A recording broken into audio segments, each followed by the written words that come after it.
Hey friends, welcome back to the Alternatives Podcast. I am very excited for today's episode. I think it's one of the most important topics that we can talk about in our culture, something we don't talk about, but something that we should. And we have a very special guest. We have Nicole Newby, who has a really cool story. We're going to be talking about adoption from the child's perspective. We've had moms share and what their perspective has been, but I think Nicole's perspective on this is so valuable. So, Nicole, can you tell us a little bit about yourself? Yeah, thanks, Hannah. So as Hannah just said, my name is Nicole Newby. I am 21 years old as of a week ago today. Woo, happy birthday. I'm about to start my senior year at California State University San Marcos, and I am a business major with an emphasis in marketing. So that's super fun. I love people and I love caffeine, and super excited to be here to share my story. Good. Well, we're glad to have you. I think it's awesome that we're going to be able to hear your story and hear it from your point of view. That's very, very important. So you want to tell us a little bit about your adoption story? Yeah, totally. So my adoptive parents, I just call them my parents, they got married in 1991, and then they struggled with infertility for years. Eventually, they felt called to adopt, and they began pursuing the process of hiring an adoption attorney and just getting more familiar with the entire process that happens. Meanwhile, my birth mother, whose name is Jennifer, she lived a couple cities away, and she was younger than my parents. From what I understand, her boyfriend at the time is my biological dad, and he didn't want anything to do with me or the pregnancy.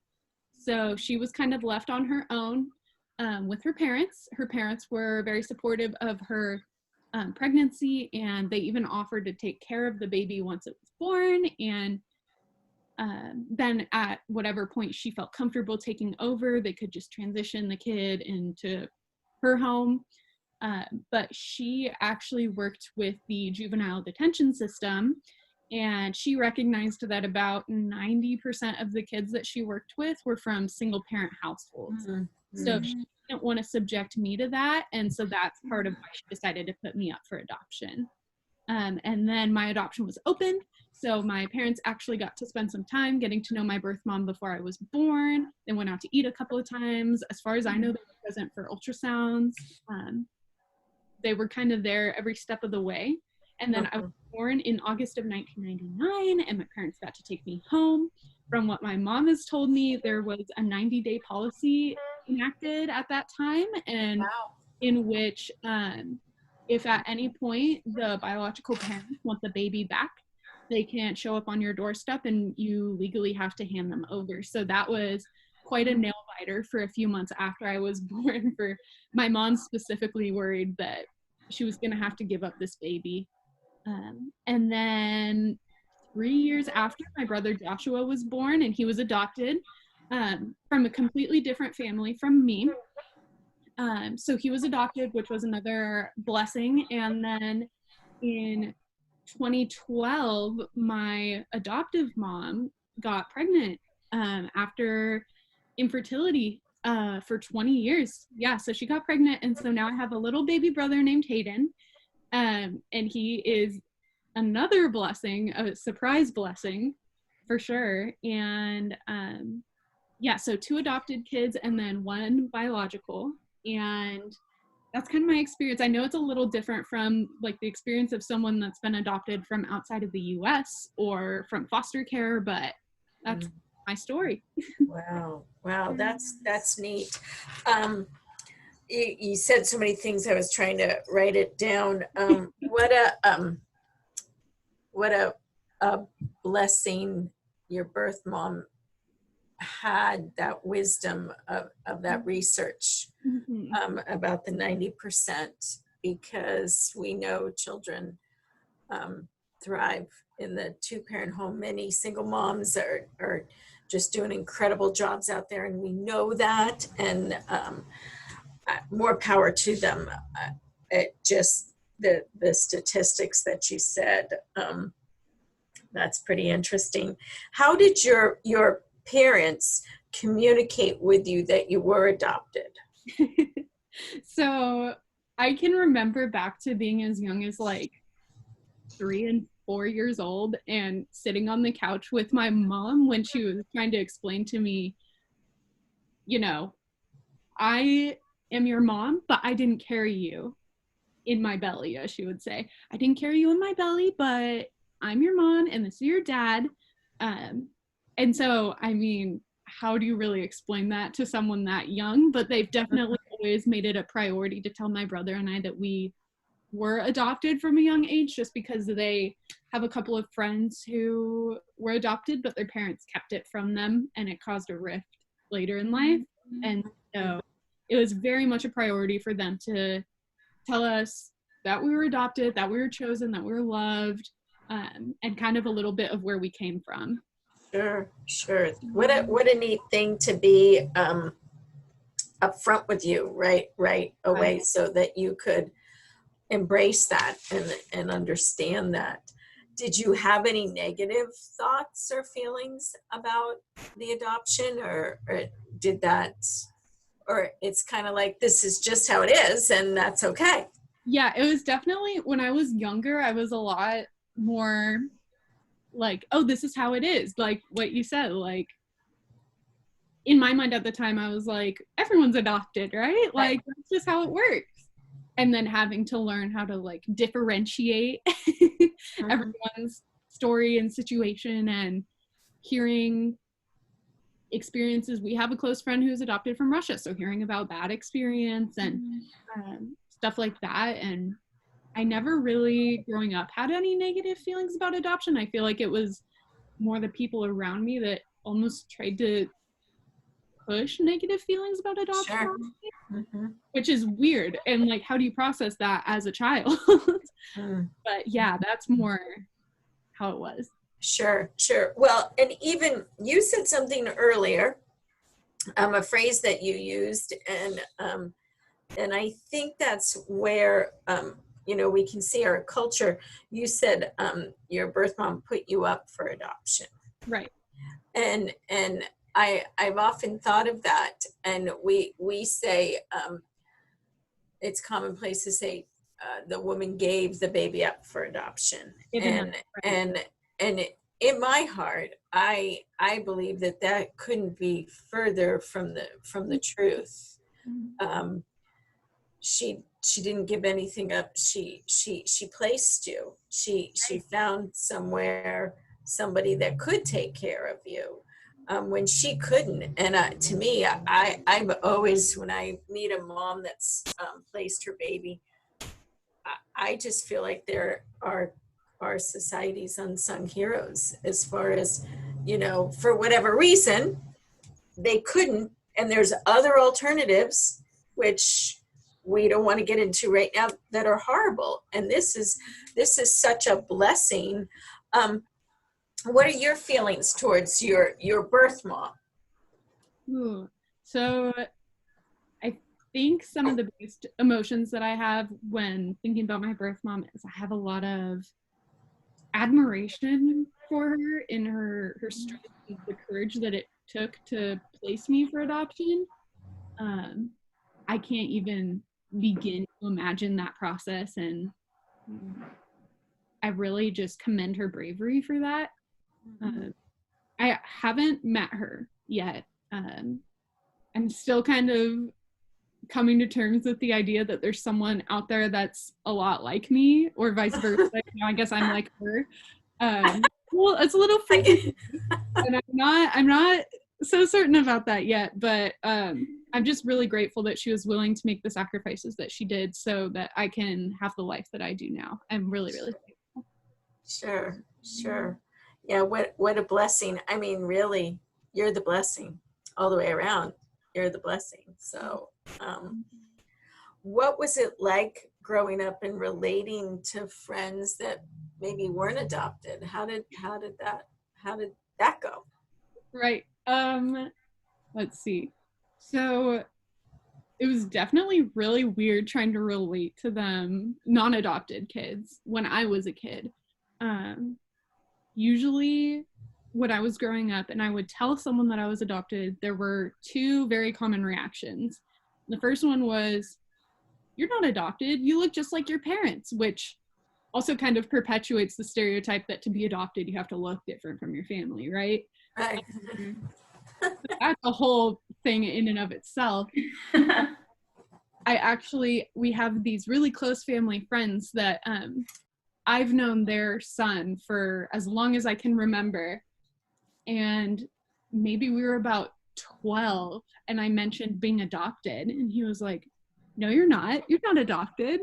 And I was like, "Yeah." And it was almost like his adoption had been kept from him. He was so shocked and he took it so like hard. He was like, "There's no way, my entire life, like I never knew this about you." And it was so, yeah, definitely a lot of people's first reactions like, "No, you're not. Like, why would you say that?" And then the other reaction that I got a lot, like all the time was, "Well, if you're adopted, then where's your real mom?" And so that is something that I've heard countless times over the course of my life. The real mom. Yeah. The real mom. Quote unquote real mom. Right. Right. I should have quote, people can't see me, or maybe they can. You want to, let's unpack that idea of real mom for the listeners to even comprehend, understand, particularly from your point of view. Yeah. So the biggest thing that I want to convey about the idea of a real mom, quote unquote, is that biology is the last thing that makes someone a mother. And I am a very big advocate of that. What I call the woman who I've never met, but who carried me for 9 months, my mother, no. I've never met her, so that's totally foreign. But the woman who chose me and took care of me when I was sick, comforted me when I was crying, that's my mother, and I love her so much. And she tells me all the time, it's never on the forefront of my mind, like, this is not my biological daughter. That's never something that she thinks about. She just thinks of me as her daughter. Right. So it goes both ways in that sense. But yeah, the idea of a real mom, quote unquote, is pretty damaging. Yeah. Well, do you think, I guess maybe like what you said, the biology of it is that the person who's questioning that to you, is that really what they're asking? Because you're right, biology doesn't make the mom. It's that nurturing, it's that day in, that day out, who's been with you, who knows every, way you move, your whimper, your laughter. Moms know that about their kids, and she's had you since the very beginning, so that's true. I guess for people that are asked that, real mom, is it their naivety of the whole thing? They really don't know what they're asking on that. But what I love, I love what you just said. It's not the biology. I mean, I've never heard it phrased that way. So that's you have such a story and a voice to share with so many people, people that are unaware, so they are not afraid of what this is. Sharing from both sides, from the birth mom, the adoptive family, and you're the outcome, a wonderful outcome, a wonderful blessing. What would you tell someone that is in an unplanned pregnancy and considering all these options? I mean, here you are, that you are why we do what we do. Right. Right. Well, I would preface by saying I might be slightly biased as a child of adoption, but I would tell them that I was looking up statistics, and there are roughly 2 million parents in the United States who are waiting to adopt right now as we speak. 2 million parents. That's mind-blowing. And then not only that, but 1 in 10 women in the United States struggles to get pregnant or stay pregnant. So many people have hurt and cried and then just had to plaster a smile on their face when someone asks, when are you going to have kids? There's just a lot of pain and frustration in a lot of families that you don't really see, but you are here right now in a situation that so many people have tried to get in again and again, and you may feel overwhelmed or angry or fearful. I'm sure all sorts of emotions, and I don't want to diminish that.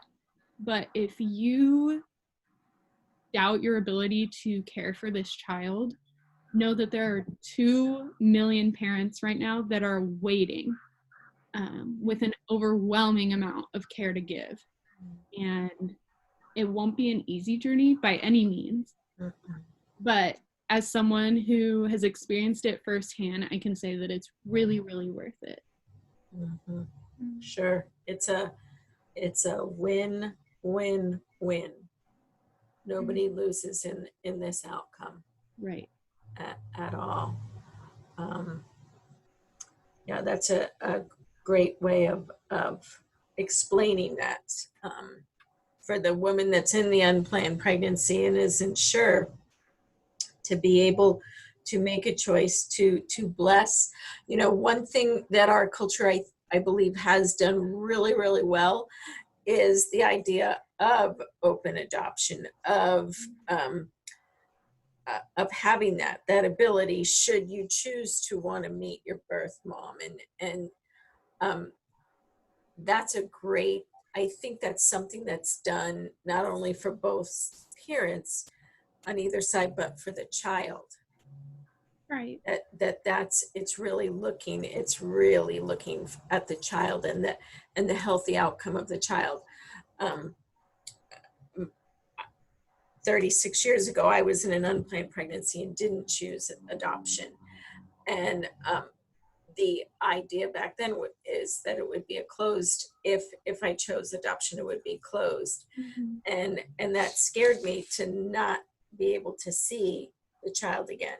Granted, aborting the child was what I chose, and that was not a good choice either, at all, ever. But I get where you get forced, that becomes the option that you feel you must take.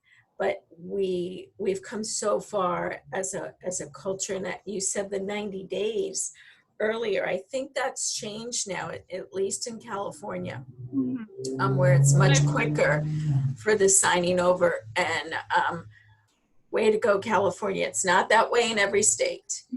And but again, I believe that becomes a pro baby thing, the best for the baby, for the birth mom, and for the adoptive parents. So that's huge. And hopefully the listeners, if there's anyone out there that is in an unplanned pregnancy, thinking about those options, this is out in the open, and it's really good to talk to people. And there's a lot of knowledge that's out there and a lot of help that you can find should you be choosing to want to placing that baby and blessing that baby to another family. What final thing would you want to leave our listeners with about adoption?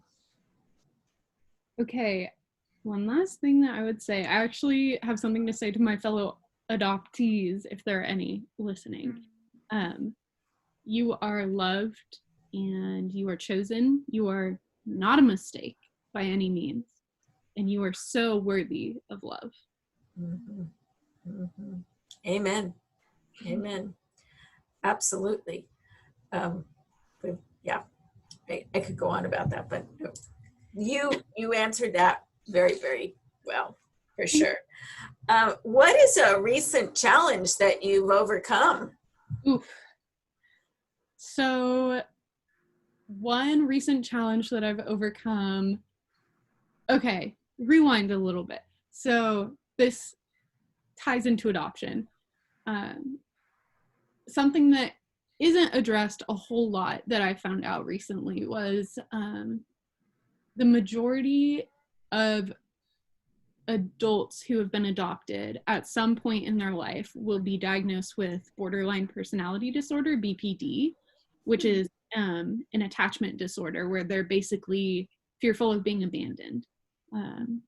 And so something that I've had to come to terms with a lot lately is the possibility of that being a reality for myself.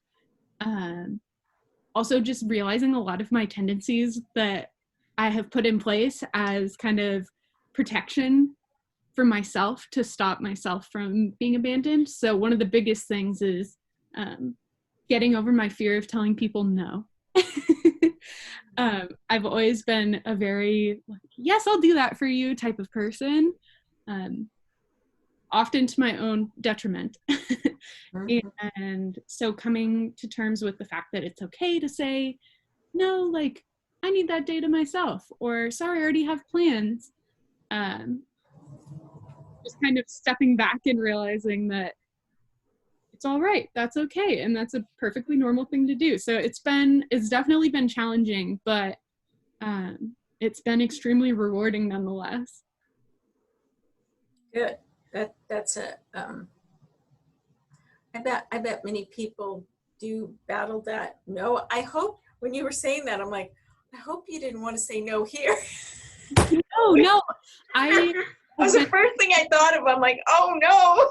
No, I've been so excited. I reached out to Hannah probably about a year ago now, asking if there was any chance that you guys would want to hear from me, and here I am. So yeah, no, you have, you know, everybody has a story. I believe it. Everybody that's associated with alternatives has a story about why, somehow, some way, and you have a very particular story that needs to be heard by many, because you're absolutely right. Those that are infertile and are wanting to have a baby, those that are in unplanned pregnancies, you have the ultimate solution for this whole thing. And so that voice needs to be heard and not stamped out. Right. And I would say, keep going. Something that I'm very passionate about. So I'm very thankful that I have the opportunity to. Yeah, no, for sure. We should do more with this. Okay. Hannah, do you have anything else that you would like to ask or anything? I actually do have one thing that I want to ask Nicole that you told me a while ago about. See, I knew that. That's why that's not on the questions. And I'm like, you were talking about, I think it was with you, not your brother, but the cruise that your parents were going to go on. I think that would just be awesome for our listeners to hear that story. Yes. Okay. So this is another story that my mom has told me since I was young, but I think the real gravity of it only hit a few years ago when I turned 18 or so. I was like, oh wow, that is God. So when my parents were in the beginning stages of the adoption process, they were told that it would be years before they heard from a prospective birth mother. And so my parents were under a lot of stress dealing with their infertility and just like frustrations of work. My mom was a teacher at the time. My dad was working a 9-to-5 office job in a cubicle, and there was a lot of stress. And so one day my dad is like, let's go on a cruise. Let's go. So they go to, I think it was some sort of showcase. It was a showcase for different cruise lines. So they went and they got roped into a European cruise, and they dropped, I want to say, $10,000 on this cruise. They were just going to go all out. It was going to be an all-inclusive vacation. They were so excited to get away. And within a couple weeks of finalizing that purchase, they got a call from their adoption attorney saying, hey, so we actually got a match for a birth mother, and the next step would be paying $10,000. And my parents were like, oh, shoot, we just dropped that on a vacation instead of a child. And so it turned into a lot of prayer, gathering a lot of people through church to be praying for the situation to work out. And not too long after, my mom got a phone call from someone from the cruise line. And she says, hi, are you Mrs. Newby? Okay, so we've never had to do this before, but the ship that you booked with is actually being built as we speak. It is currently under construction. And the room that we have you booked in will not be finished by the time that the cruise leaves. So we were wondering if we can move you. They had the room that they were going to have was had the balcony over the ocean. And so she said, can we move you from the sea view to right across the hall? There won't be any windows or anything. And my mom's like, oh, that's okay. Yeah, no worries. And she's like, all right. And we'll be giving you a full refund for the cruise. And so that was definitely just like confirmation that they're supposed to go through with the adoption. They were able to meet up with my birth mother, and that's kind of part of the story of how I came along. But definitely like a wild story. Like, who gets to go on an all expenses paid vacation for free? Wow. Like, yeah, so definitely a crazy story. And it was the same amount too that your parents needed. Well, it's a double blessing though. Yeah, the cruise is great, I'm sure. But Nicole, let's face it, you definitely outweigh the cruise. Right. Yeah. Just the exact amount of money. Yeah. Oh, that's awesome. That's a great story. See? Good, Hannah. Anything else you need? How can our listeners get in contact with you? So the easiest way would probably be to follow me on Instagram. My handle is at Nicole Newbs. Nicole Newby was taken, unfortunately. But Nicole Newbs works too. So that's NicoleNewbs. Feel free to shoot me a DM if you want to chat or hear more of my story. And I look forward to hearing from some of the listeners. Sure. Yeah, that'll be great. Well, thank you, Nicole. I know that just opens up a whole world to people to understand that. And sure, if anyone's out there and has more questions, don't hesitate to write Nicole or text her or whatever, or contact us and we'll get it to her so she can answer your questions. Yay! Deal. So good. So thank you, and thank you to our listeners too for tuning in. One thing that I would just ask is if somebody comes to mind that would be blessed by hearing the story or encouraged or challenged or whatnot, would you consider telling them? I think this is something that we don't talk a whole lot about in our culture, but I just wonder how different so many people's lives would be if we did talk about this. So if you would be willing to share this with just one other person, that would be huge. And as always, we are on social media and we would love to connect with you there. On Instagram, we are Alternatives MC. And then on Facebook, we are just Alternatives Medical Clinic. We'll talk to you all soon.